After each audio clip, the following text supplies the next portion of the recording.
ইরানের নিহত সর্বোচ্চ ধর্মীয় নেতা আয়াতুল্লাহ সৈয়দ আলী খামেনি ও তার পরিবারের সদস্যদের মরদেহবাহী কফিন এখন ইরাকে। বুধবার সকালে নাজাফের পর পবিত্র কারবালা শহরে সম্পন্ন হয়েছে তার ঐতিহাসিক জানাজা ও শোকযাত্রা।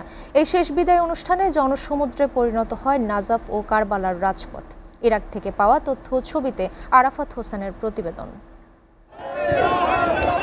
তেহরান ও কোমের আনুষ্ঠানিকতা শেষে মঙ্গলবার রাতে বিমানযোগে ইরাকের নাজাফ বিমানবন্দরে পৌঁছায় আয়াতুল্লাহ খামেনি ও তার পরিবারের সদস্যদের মরদেহ।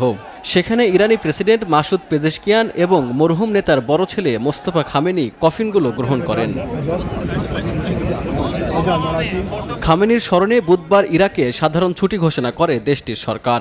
সকাল ৬টা থেকেই নাজাফের রাস্তায় নামে লাখো মানুষের ঢল। কফিন নিয়ে যাওয়া হয় শিয়া সম্প্রদায়ের অন্যতম পবিত্র স্থান হযরত আলী রাদিয়াল্লাহু তাআলা আনহুর মাজারে, যা হজের পর অন্যতম বৃহত্তর জামায়াত হিসেবে দেখছেন বিশ্লেষকরা।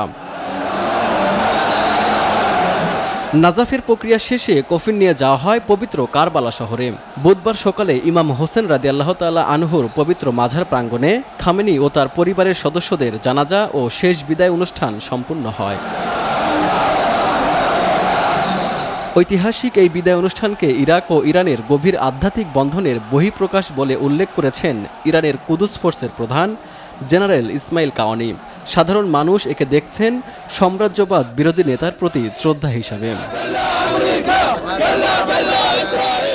তবে এই পুরো শোকযাত্রায় সুনির্দিষ্টভাবে অনুপস্থিত ছিলেন ইরানের নতুন সর্বোচ্চ নেতা মোস্তফা খামেনি। বাবার হত্যাকাণ্ডের পর দায়িত্ব নিলেও এখন পর্যন্ত তিনি প্রকাশ্যে আসেননি। কর্মকর্তারা জানিয়েছেন বাবার সাথে সেই বিমান হামলায় তিনিও আহত হয়েছিলেন, তবে তার আঘাত কতটা গুরুতর তা এখনও অস্পষ্ট। ইরাকের সব আনুষ্ঠানিকতা শেষে মরদেহ নিয়ে ইরানের উদ্দেশ্যে রওনা হবে বিশেষ বিমান। সপ্তাহব্যাপী চলা এই রাষ্ট্রীয় শোক অনুষ্ঠানের শেষ ধাপ হিসাবে বৃহস্পতিবার উত্তর পূর্ব ইরানের মাশহাদ শহরের ইমাম রেজার পবিত্র মাজারে সমাহিত করা হবে খামেনিকে। এই ম্যারাথন বিদায় অনুষ্ঠানের মধ্য দিয়ে চলমান যুদ্ধের মাঝেই নিজেদের শক্তি ও মুসলিম বিশ্বের ঐক্য প্রমাণ করতে চাইছে Tehran. Arafat Hossain, SA TV international desk.